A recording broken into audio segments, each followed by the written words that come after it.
उन्होंने यही कहा कि मैं तो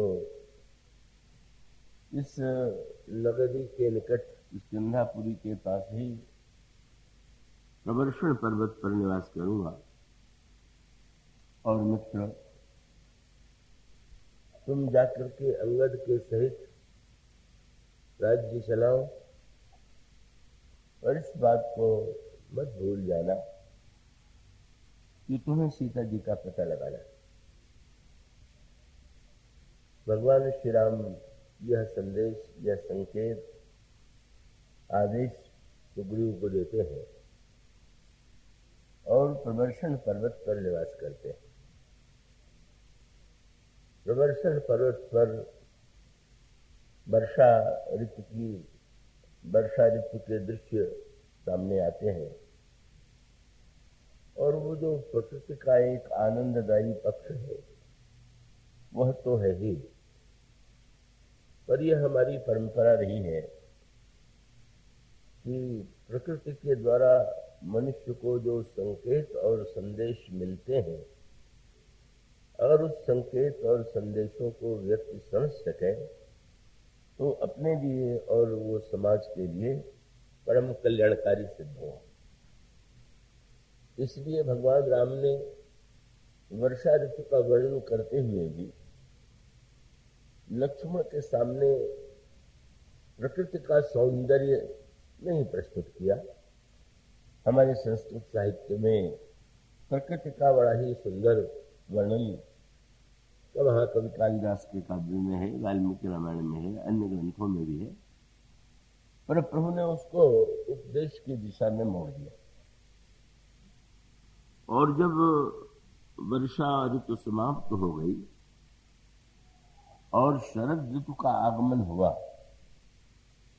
तो भगवान श्री राम ने शरद ऋतु का जो वर्णन किया और शरद ऋतु में जो दृश्य हैं उसमें व्यक्ति के लिए क्या संकेत है, इसकी ओर प्रभु ने जो इंगित किया है वही आपके समक्ष अभी इन चौपाइयों के रूप में पढ़ा गया। भगवान श्री राम ने ये जो कुछ पंक्तियां हैं, आप अगर गहराई से विचार करके देखें तो इसकी विशेषता ये है कि इसमें जीवन का कोई ऐसा पक्ष नहीं कि जिसके लिए इसमें संदेश न मिलता। और यही रामचरितमानस की और भगवान राम के चरित्र की विशेषता है।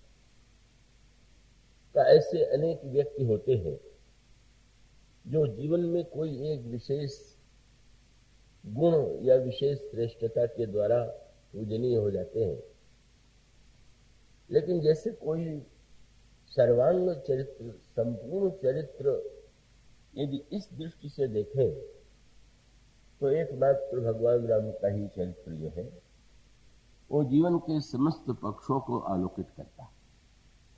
सभी समान रूप से सभी व्यक्तियों के लिए वह प्रेरक है। और अगर उन प्रेरणाओं को जिसे इन पंक्तियों में प्रभु ने प्रस्तुत किया आप उस पर ध्यान दें तो आपको सही संकेत और संदेश मिलेंगे। कल आपके समक्ष उदित अगस्त पंथ जल सोखा जिमि लोभहि सोखई संतोषा, इसकी ओर संकेत किया गया। भगवान श्री राघवेंद्र ने जो एक सूत्र दिया वह जीवन में अत्यंत उपयोगी है। अभी अभी संभवतः हमारे उमाशंकर जी लोभ के संदर्भ में व्याख्या प्रस्तुत कर रहे थे, पर मानवीय जीवन की सबसे कठिन समस्या ये है कि एक ओर तो इन वृत्तियों को जिसे हम दुर्गुण के रूप में कहते हैं, दुर्वृत्ति के रूप में कहते हैं, का उसे स्वीकार करने के लिए बाध्य है, और दूसरी ओर जिसे हम दुर्गुण और दुर्वृत्ति कहते हैं उस पर विजय प्राप्त करने का संदेश इन महान ग्रंथों में दिया गया। क्या तात्पर्य है इससे? यहां पर जिमि लोभन सोखई संतोषा का इसके संदर्भ में मैं आपका ध्यान आकृष्ट करना चाहूंगा कि जैसे ब्रह्मचर्य गुण है, दान गुण है, क्षमा गुण है, शील गुण है, का इसका पता तो सभी को है। इन्हें हम गुण के रूप में स्वीकार करते हैं और किसी व्यक्ति में यदि यह गुण होता है तो हम उसे समझते हैं कि वो व्यक्ति पूजनीय है। किंतु जिन वृत्तियों को काम क्रोध लोभ के रूप में जिनकी निंदा की गई और जिनके लिए भगवान श्री राम ने लक्ष्मण जी से ये कहा कि तात तीन अति प्रबल खल, दुर्गुण तो अनेक हैं लेकिन उनमें सबसे अधिक दुष्ट और खल जो है काम क्रोध और लोभ। जब भगवान काम क्रोध लोभ की निंदा करते हैं तो बड़ी जटिल समस्या है। कई जो सृष्टि का जो निर्माण होता है वह तो काम के द्वारा ही होता है। विवाह के मूल में भी काम की ही वृत्ति होती है। तो अब ऐसी स्थिति में काम को हम फल के रूप में देखें, काम को हम दुर्गुण के रूप में देखें कि उसका और भी कोई भिन्न रूप है, और यही स्थिति लोभ की है। ये जो व्यक्ति के जीवन की समस्त आवश्यकताएं हैं उन सब की पूर्ति तो अर्थ से ही होती है, धन से ही होती है। और धन यदि व्यक्ति उपार्जित करता है तो हम उसे किस दृष्टि से देखें? अथवा कई बार ऐसी घटनाएं घटित होती हैं जो बहुत भयानक होती हैं, बहुत बुरी होती है, और उन घटनाओं को देख करके अगर हमको ये लगे कि शांति और अहिंसा ही सबसे बड़ा धर्म है, तब तो उसका अभिप्राय ये है कि फिर वो अन्याय के विरुद्ध लड़ने की भी जो प्रेरणा व्यक्ति को प्राप्त होती है वह तो क्रोध के द्वारा ही होती है। कि जब मनुष्य अन्याय के विरुद्ध व्यक्ति के मन में आक्रोश होता है तो आक्रोश ही उसे प्रेरित करता है, और तब काम क्रोध लोभ की निंदा का तात्पर्य क्या है? और अगर आप देखेंगे तो यहां जो सूत्र हैं उन पर दृष्टि डालिए। जल जो है जीवन के लिए कितना उपयोगी। जल के बिना तो व्यक्ति का जीवन ही नहीं चल सकता, और इसीलिए जल के अनेक नामों में से एक नाम जीवन है। पर वो सूत्र तो बड़े महत्व का है। दो पंक्तियों पर दृष्टि डालिए कि मार्ग में जो गड्ढों में जल होता है वह भी तो जल ही है, नदी में जो जल है वह भी जल है, सरोवर में जो जल है वह भी जल है, और सड़क पर वर्षा ऋतु में का व्यक्तियों के चलते हुए सड़क की टूट फूट से उसमें जो जल एकत्र हो जाता है वह भी जल है। किंतु कई जो कीचड़ भरा हुआ जल है, क्या इससे हम जीवन की संज्ञा दे सकते हैं? क्या प्यास लगने पर कोई व्यक्ति का ये सोचेगा कि वो उस कीचड़ से भरे हुए जल को ही पी ले? और इसका सीधा सा तात्पर्य यह है कि वो जल का जो दो पक्ष है, एक ओर अगर जल मलिन है, गंदा है, तो अनेक रोगों को जन्म देने वाला है। जल के द्वारा कितने रोग उत्पन्न होते हैं इसके विषय में आप पढ़ते होंगे, सुनते रहते होंगे और अनुभव करते रहते होंगे। तो इसका अभिप्राय है कि जल जीवन भी है, और जल जो है वो मनुष्य के जीवन में रोगों की सृष्टि करके उसको विनाश की दिशा में भी ले जाता है। और तब गोस्वामी जी ने जब लोभ को जल की संज्ञा दी तो उसका सांकेतिक पक्ष क्या है? उसका अभिप्राय यह है कि अगर व्यक्ति के अंतःकरण में जैसा जल है वैसे मनुष्य के जीवन में अर्थ है, संपत्ति है, का सारा संसार, सारे संसार का व्यवहार तो व्यक्ति के जीवन यापन और जीवन निर्वाह के लिए धन की आवश्यकता है। तो वस्तुतः जैसे जल अपेक्षित है, लेकिन उस जल की गंदगी, जब उस गंदे जल को हम पिएंगे तो हम रोगी होकर के मृत्यु की दिशा में बढ़ेंगे। इसी प्रकार से ये जो वृत्तियां हैं, क्या इन वृत्तियों की सबसे बड़ी समस्या यही है कि इन वृत्तियों में व्यक्ति के जीवन में मलिनता, अंतःकरण मलिन हो जाता है, मन मलिन हो जाता है। और इसलिए आप दोनों ही संकेत तो पाएंगे। आप यह तो पाते ही हैं कि भगवान शंकर समाधि में बैठे हुए हैं। समाधि में क्योंकि बाहर दृष्टि डालने की जिसे कोई अपेक्षा नहीं है, जो अपने आत्म रूप में स्थित है, उसके लिए आवश्यक नहीं है कि वो बहिर्मुख होकर के संसार की ओर देखे। और यही शंकर जी की स्थिति है। और तब एक दैत्य उत्पन्न हो जाता है, और वो दैत्य जो है बड़ा अपने को बुद्धिमान मानने वाला है। वो तपस्या करता है, और साधना के बाद जब ब्रह्मा उससे पूछते हैं तुम क्या चाहते हो, तो उसने यही कहा कि मैं चाहता हूं कि मेरी मृत्यु न हो। ब्रह्मा ने कहा ये तो सृष्टि के नियम के विरुद्ध है, जन्म लेने के बाद मृत्यु होगी ही। और तब उसने अपनी बड़ी बुद्धिमत्ता से सोचा कि मैं इतनी चतुराई से वरदान मांगूं कि वो ब्रह्मा दें चाहे न दें, वो हमें तो मिल ही जाए। और तब उसने जो वरदान मांगा वो यह था कि अगर मेरी मृत्यु हो तो शंकर जी के पुत्र के हाथों से हो। थोड़ा गंभीर संकेत है, मैं आशा करता हूं आप एकाग्रता से समझेंगे। लेकिन ये इसके साथ साथ उसने एक वाक्य और जोड़ दिया। ब्रह्मा चाहते हैं तो मन से, ब्रह्मा के मानस पुत्र जो हैं नारद हैं, सनक सनातन सुत कुमार हैं, शंकर जी भी मन से ही सृष्टि का निर्माण कर सकते हैं। तो शंकर जी मन से पुत्र को भी जन्म दे देंगे। इसलिए उसने जो वाक्य कहा वैसे थोड़ा अश्लील सा प्रतीत होता है, पर वो तो बहुत बड़े महत्व का वाक्य है। उसका वरदान ये था कि शंभु शुक्र संभूत सुत यही जीते रण सोई।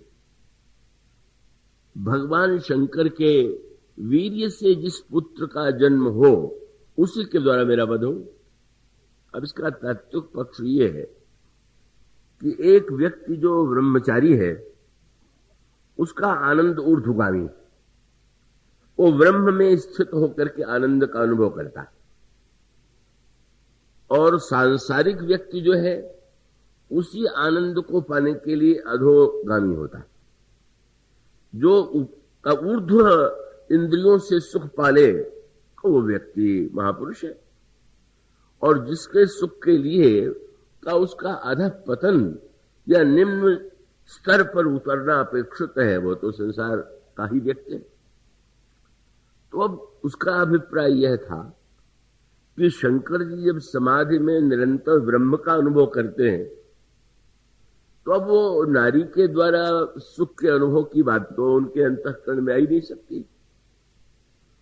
तो इसका परिणाम यह होगा कि जो व्यक्ति अधूरा है वह सोचता है कि हम पत्नी के और विवाह के द्वारा सुख पाले, पर शंकर जी तो परमानंद में निमग्न हैं, लाग समाधि अखंड अपारा, तो न वो विवाह करेंगे, न पुत्र होगा और न तो मैं मारा जाऊंगा। बड़ी जटिल सी बात हो गई। और इसका अभिप्राय यह है कि आगे चल करके और भी स्पष्ट कर दिया गया क्या यह जो काम की वृत्ति है वो प्रसंग ही जो है बड़ा दार्शनिक, और परिणाम होता है कि संसार में तारकासुर का राज्य हो जाता है। स्वर्ग पर भी तारकासुर अधिकार कर लेता है। और इसका अभिप्राय यह है कि श्रेष्ठ व्यक्ति यदि अंतर्मुख हो जाए, बाहर देखना बंद कर दे, तो बाहर संसार में किन लोगों का अधिकार होगा, किन लोगों की इच्छा की पूर्ति होगी? वो तो बुरे ही व्यक्ति होंगे। यही संकेत श्री भरत और भगवान राम के संवाद के संदर्भ में चित्रकूट में आया था। श्री भरत से जब अयोध्या में राज्य लेने का प्रस्ताव किया गया, तो उन्होंने कहा कि आप जानते हैं कि अगर मैं सिंहासन पर बैठ जाऊंगा तो इसका परिणाम क्या होगा? आप लोग राजा की आवश्यकता का अनुभव यदि करते हैं, तो आपने कभी ये सोचा कि भरत यदि राजा होगा तो उसका परिणाम क्या होगा? तो उन्होंने यही कहा कि मुहि हठि राज देहु जबहि रसा रसातल जाई ही तबहि। मेरे सिंहासन पर बैठते ही यह पृथ्वी जो है वो रसातल में चली जाएगी। अब श्री भरत ने एक वाक्य कहा। जब चित्रकूट में श्री भरत पधारे तो प्रभु ने एक ठीक इससे उल्टी बात कही। उन्होंने कहा, भरत तुम मुझे सत्यवादी मानते हो कि नहीं? महाराज आप तो सत्यवादी क्या, आप तो साक्षात सत्य के ही साकार रूप है।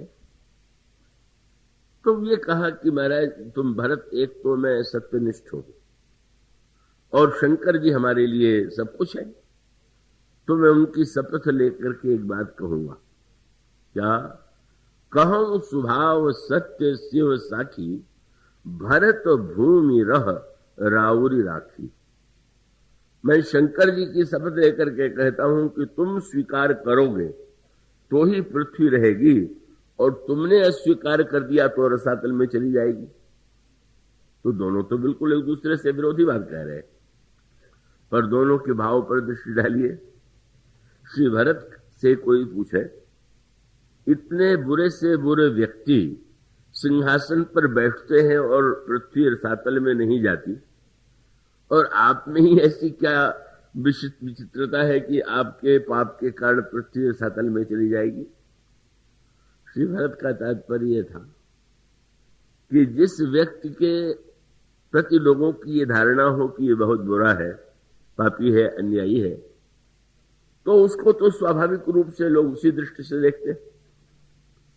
पर अगर किसी के विषय में यह विश्वास हो कि नहीं, ये तो बड़े सज्जन है, बड़े त्यागी है, बड़े महापुरुष, और इस विश्वास के बाद उस व्यक्ति के द्वारा अगर विश्वासघात हो, तो बुरे व्यक्ति के द्वारा किए गए कार्य से उतनी चोट नहीं लगेगी जितनी जिस व्यक्ति को हम भला मानते हैं उसके द्वारा किए गए कार्य से।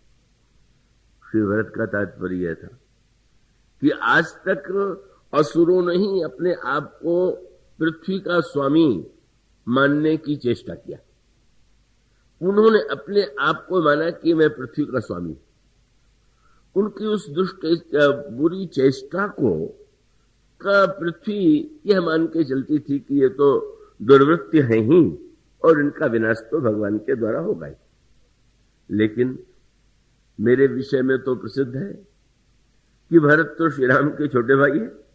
बल्कि यही वाक्य लक्ष्मण जी ने कहा भी, जब चित्रकूट में सूचना मिली कि भरत जी आ रहे हैं, और यह इसके साथ साथ एक सूचना और आ गई कि सेना लेकर के आ रहे हैं, तो लक्ष्मण जी आवेश में आए, और जब वे युद्ध के लिए प्रस्तुत हो गए तो प्रभु ने कहा, लक्ष्मण आज तक तुमने तो कभी ऐसा क्रोध नहीं किया।